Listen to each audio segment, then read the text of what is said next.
they singing me out without giving my ID. Well, they know. Sir. You know anything about some warrants, man? You heard about? Warrant? Yeah. Oh, to have a warrant. Out of Dallas, possess some marijuana. Yeah. For marijuana. Oh, God. Before the handcuffs came out, the officer ran the subject's name through the National Crime Information Center, the NCIC database. Under the Supreme Court's ruling in Herring v. United States, officers may act in good faith on a confirmed NCIC hit even if the underlying warrant later contains administrative errors, provided the reliance is objectively reasonable. The officer went further, he called the originating Dallas jurisdiction, to confirm before making the arrest. That step matters. It is the procedural firewall between a lawful warrant arrest and a false imprisonment claim.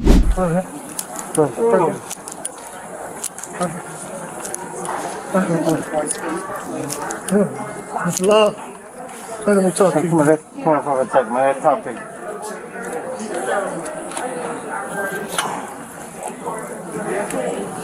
Go over here, brother.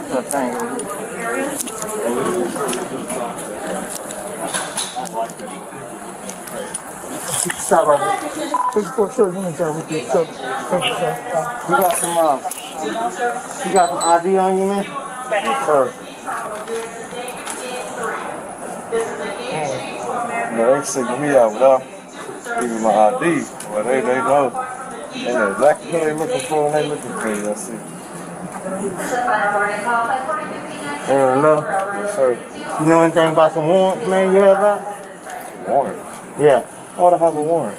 out of Dallas, possess some marijuana. Nope. I ain't know nothing about no warrant. What we're gonna do, man, we're gonna run this check you. They say the warrants come back, man, that they want you, man. We're gonna have to take you with us, man. What the hell? A warrant in Dallas? Yeah. For marijuana. Oh, God.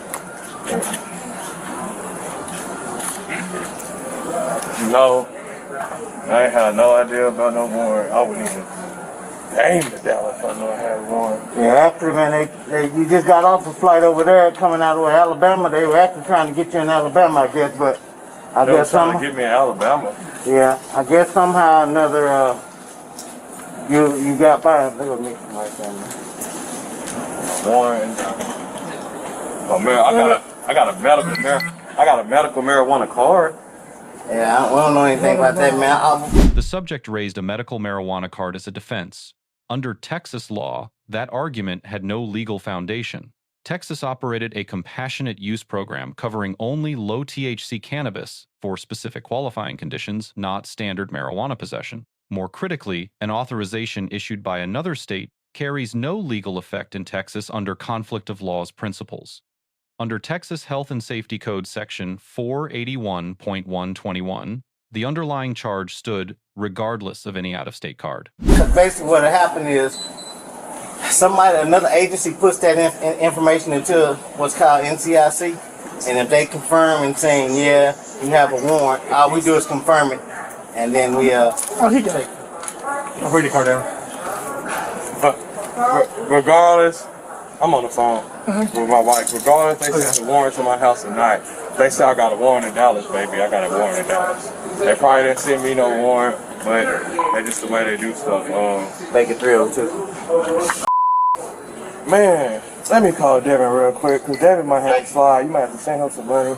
He might have to slide to come get me. Let me with that love subject. let me call Devin real quick. Check. Talk. I have a hard deal. I'll just stay communicating.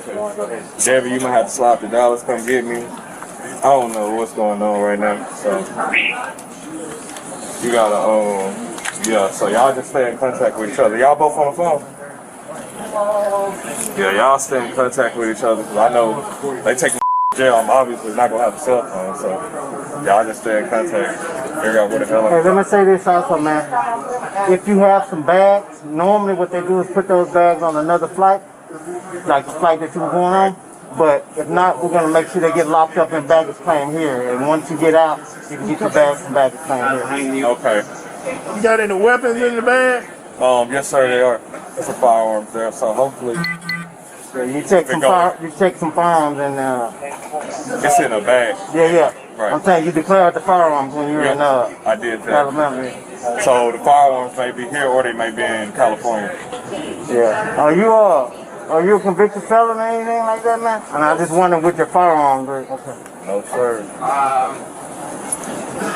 Man, it's here, boy. Tell you what, man, also, it's a little cutout over there, man. There's a little less people over there in that cutout over there.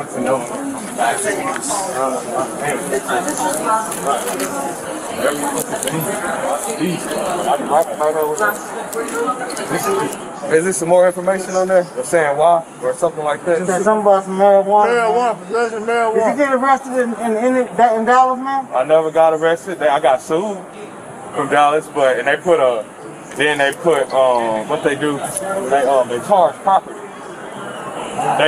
They charge. I didn't even get arrested. Nope. They charged for property I had that I never went to claim, and now I've just found out about this. So that's how that went down. Like I said, man, we don't get all. I know you're saying there's a lot of details, and I don't have any of the details. We don't know because it's not our warrant. It's not all I know is they say you may have a warrant, and I don't know how that goes. All we can do is see if they want to confirm on it. So basically, they just trying to see now if they want to. Pretty much come get you. Yup, they were trying to see if they want to come get me. They say bring them in, they're gonna bring my in. No, they ain't from this from Dallas. This ain't from this is some shit in Dallas. Right there, man. Right there. Okay, thank you. Alexa will talk to you about it. So let me give you this information right quick while you're on the phone also, man. So you're at DFW Airport, right? We have a jail on DFW Airport. So like we're in the terminal area. We put you in the squad. The jail is like 5 minutes away, so it's like a 5-minute ride.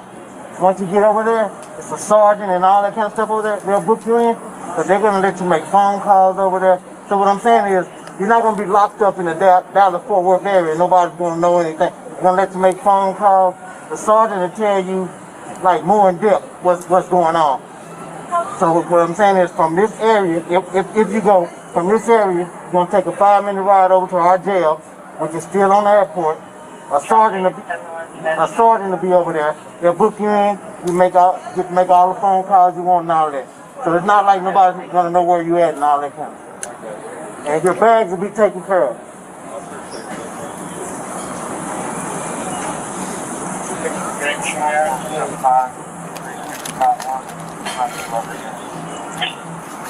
So I got my phone in my pocket. Like I was saying a minute ago, man, you're gonna take a little 5-minute ride over to our jail, and a sergeant will book you in, let you make phone calls, explain to you exactly what you need to do to get out, all that kind of stuff, all right? Yes, sir. You got anything in your pocket? No, sir. Go ahead and face the wall right quick, man. Let me do a quick check.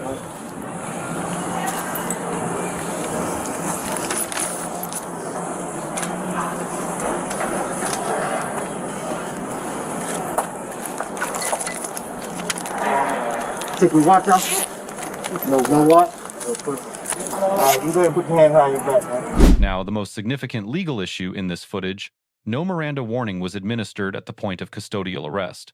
Under Miranda versus Arizona and Berkemer versus McCarty, warnings are required before custodial interrogation begins.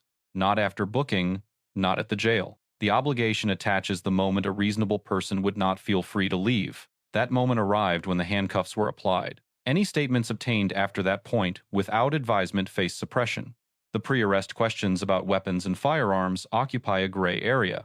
Under Pennsylvania versus Muniz, routine booking questions and officer safety inquiries are carved out of Miranda's reach, but only when they are genuinely safety-driven, not investigatory. The pat-down search prior to handcuffing was constitutionally sound.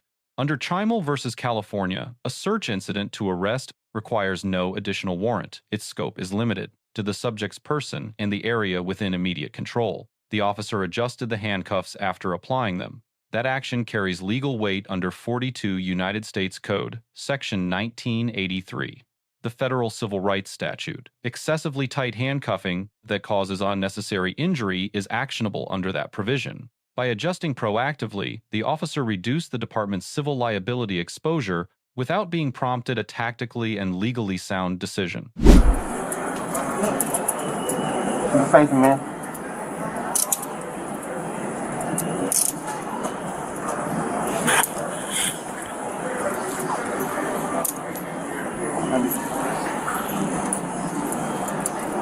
Let me loosen that up for you a little bit, man. Appreciate it.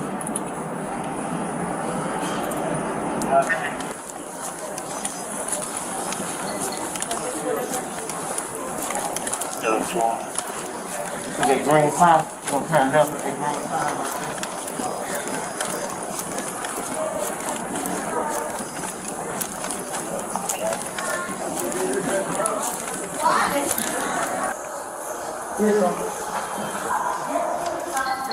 Let me search you one more time, man.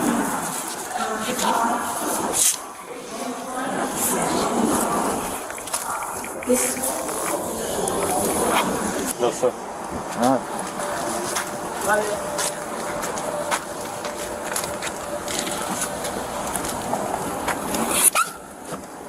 It's not gonna be that long of a ride, man.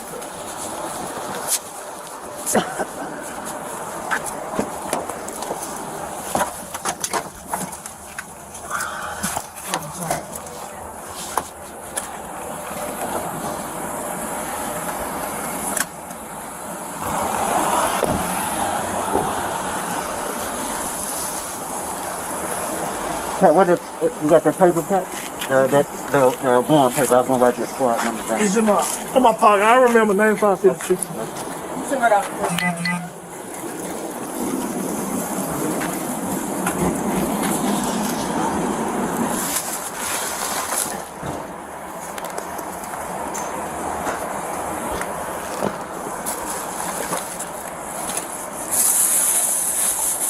Attention customers. Effective immediately. Curbside are for active loading and unloading only. Caution is available in the terminal garages. And Roll back around when you get one out the office, but otherwise, good. You got his ID? Yeah, I got it. Okay. Did you take pictures I of just picked up. I'm I'm gonna make sure. Yeah. what's in that plastic bag? Yeah, I'm clear. Huh? 98.2.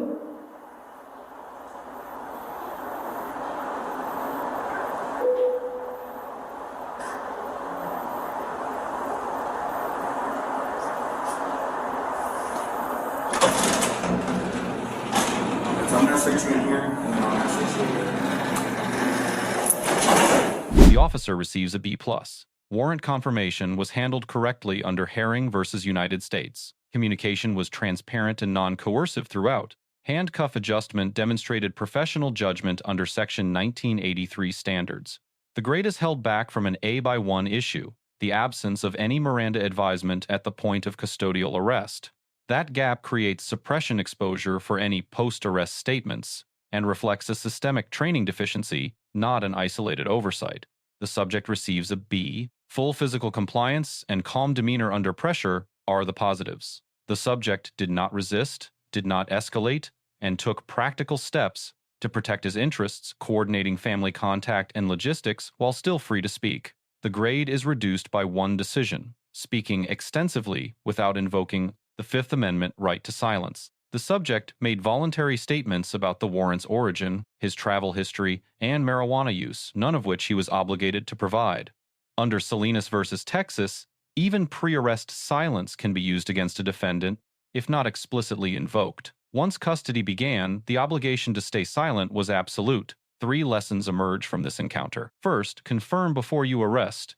The NCIC database is a starting point, not a final authority. Calling the originating jurisdiction for live confirmation, as this officer did, is the procedural step that converts a database flag into a lawful seizure. Second, Miranda timing is non-negotiable. The warning belongs at the moment of custody, not at booking. Departments that treat Miranda as a booking formality are systematically creating suppression vulnerabilities in their prosecutions. Third, if you are arrested, stay silent. The Fifth Amendment right to remain silent exists precisely for moments like this one. No voluntary statement during a custodial encounter has ever shortened a sentence. Many have extended one. Compliance and silence are not the same as guilt. Let us know if there is an interaction or legal topic you would like us to discuss in the comments below. Thank you for watching, and don't forget to subscribe to our channel for more content on police court interactions.